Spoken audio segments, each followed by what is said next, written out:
Salut, alors cette vidéo pour faire suite à la capsule sur le RSA que j'avais intitulé RSA revenu de survie des artistes. Ça va me permettre aussi de répondre à un com qui me disait que les artistes demandent toujours des subventions. Donc non, c'est pas ça que je disais. Les artistes, ils veulent juste vivre, arriver à vivre de leur travail, de leur production. C'est pas demander des subventions. Et la personne poursuivait en me disant les paysans, les commerçants, les aides à domicile, les ouvriers, eux gagnent leur vie à la sueur de leur front sans subvention. Et justement, je voulais vous parler d'eux parce que le RSA, c'est aussi le revenu de survie des agriculteurs, le revenu de survie des aides, des aidants familiaux, le revenu de survie des auto-entrepreneurs qui ne font pas leurs chiffres.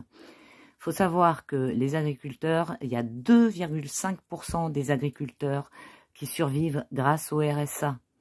Et ils bossent combien? 80 heures par semaine au moins. Hein. Donc à quel moment ils vont pouvoir donner 15 heures de leur temps pour avoir ce complément qui leur permet de survivre? Les aides à domicile. Alors les aides à domicile, c'est une profession. Mais les aidants familiaux, les proches aidants, eux c'est pareil. Il y a aucun dispositif qui existe pour avoir un revenu décent. Alors, il existe l'allocation du proche aidant. On pense qu'il y a quelque chose, mais en fait, quand vous regardez de près, c'est juste 66 jours de toute votre vie, en fait, qui sont indemnisés pour aider un proche, à la hauteur de 1050 € par mois, donc pendant 66 jours, donc ça fait 2 mois et 6 jours. Hein, quand vous aidez quelqu'un, moi j'ai été proche aidante familiale, c'était 8 ans, hein, j'ai fait ça pendant 8 ans pour ma mère qui avait Alzheimer, et c'est pareil, c'est 80 heures par semaine, sinon plus en fait, hein, c'est suivant le niveau de dépendance de la personne, vous mettez tout votre temps, hein, donc après vous n'avez pas le temps de bosser. Donc par exemple, si vous êtes auto-entrepreneur et du coup vous faites pas vos heures, vous gagnez moins de 600 balles par mois, et voilà, et donc du coup vous êtes peut-être au RSA et vous avez franchement pas le temps d'avoir de consacrer 15 heures pour avoir cette allocation. Et il s'agit pas du tout d'un assistanat, c'est juste que le système est hyper mal foutu. Du coup, il n'y a rien qui facilite le fait que un proche puisse aider quelqu'un de sa famille. Tout va être fait pour que soit vous placiez la personne dans un EHPAD, et à ce moment-là, ça va coûter 5000 € par mois, donc la retraite de la personne et ses biens, il va avoir une préemption sur tout ce qu'elle a par l'organisme qui va la recevoir, et c'est une spoliation, hein, donc ça va vers la spoliation, sans compter que dans ces conditions de vie, les personnes, ça leur réduit leur longévité, donc ça permet à l'État de payer moins longtemps les retraites, hein. Autant faire d'une pierre deux coups. Ou alors, pour les proches aidants, il faut mettre en place le fait que la personne aidée va devenir ton employeur, et donc voilà, ça devient, c'est pas forcément compatible avec ta profession, avec ta vie et tout ce que tu as déjà entrepris avant, et tu vas pas tout arrêter pour avoir une autre profession. En fait, c'est une parenthèse dans ta vie quand tu fais ça. Donc, enfin voilà, c'est pas forcément compatible avec ta vie. Donc voilà, il faut vraiment arrêter de penser que ce sont des gens qui foutent rien, qui touchent le RSA. Et avant de changer ce dispositif, il faudrait vraiment pallier à plein de manquements que le RSA vient combler justement. Et aussi, quand on lance une auto-entreprise, c'est pas du jour au lendemain qu'on a un chiffre d'affaires qui permet de vivre décemment. Il faut bien lancer l'histoire, quoi. Et donc, le RSA vient en soutien aux auto-entrepreneurs le temps qu'ils démarrent leur affaire.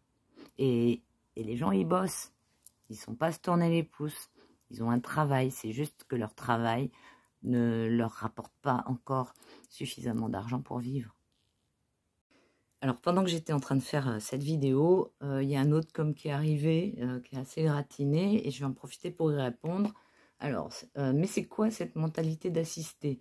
Toujours à geindre sur l'État, toujours à attendre de l'État, déjà omnipotent et qui protège énormément les artistes, entre guillemets, avec l'exception culturelle française qui offre aux intermittents du spectacle un statut particulièrement avantageux par rapport à d'autres. Nous sommes parmi les plus taxés au monde et où la redistribution de richesse est la plus importante. Ah, la blague.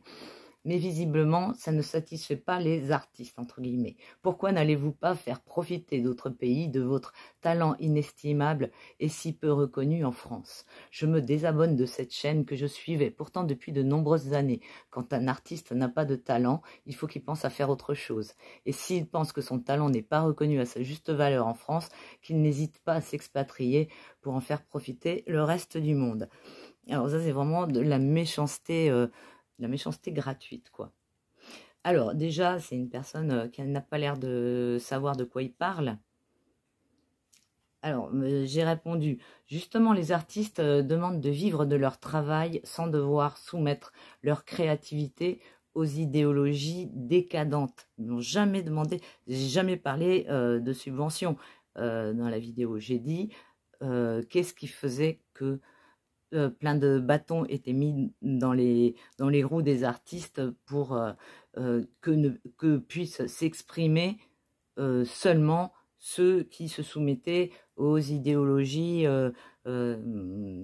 politiques, puisque de toute façon, voilà, c'est les politiques qui décident qui va avoir le droit de s'exprimer ou pas. Vous parlez d'intermittents du spectacle, mais vous n'avez pas l'air de savoir comment ça fonctionne. Parce que moi, je sais de quoi je parle. Moi, j'ai été intermittente du spectacle pendant plus de 20 ans afin d'avoir un travail alimentaire le plus proche de ce que j'aimais faire. C'est-à-dire, j'étais donc peintre, artiste, plasticienne et j'ai travaillé dans les dessins animés pendant plus de 20 ans. Mais c'est pas parce que je travaillais dans les dessins animés que je faisais mon métier d'artiste. Ça n'a rien à voir avec la peinture et avec ce que je voulais exprimer artistiquement. Et donc je dis, et puis d'autant plus, sachez que l'État ne donne pas un rond des charges que vous payez aux intermittents, même si c'est géré par Pôle emploi. Parce que les intermittents, c'est un statut à part qui est auto-alimenté. Donc c'est complètement débile de répondre ça, parce que c'est pas les sous que les gens donnent qui vont aux intermittents, c'est les sous que les intermittents eux-mêmes donnent.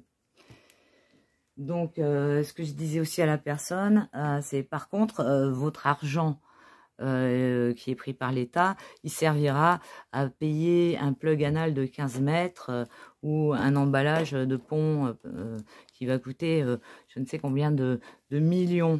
Hein, voilà, donc bah, bon vent, hein, si vous voulez partir de ma chaîne. Je n'ai pas besoin de personnes qui comprennent pas ce que je dis, parce que voilà, et ça c'est une personne aigrie parce que il y a de la, comment dire, il y a de l'hostilité à me dire, c'est même pas ce que je fais au niveau artistique, et elle va dire, et pourquoi n'allez, attends, mais visiblement ça ne satisfait pas les artistes, nanani nanana, oui, un artiste, ouais, genre quand un artiste n'a pas de talent, il faut qu'il pense à faire autre chose.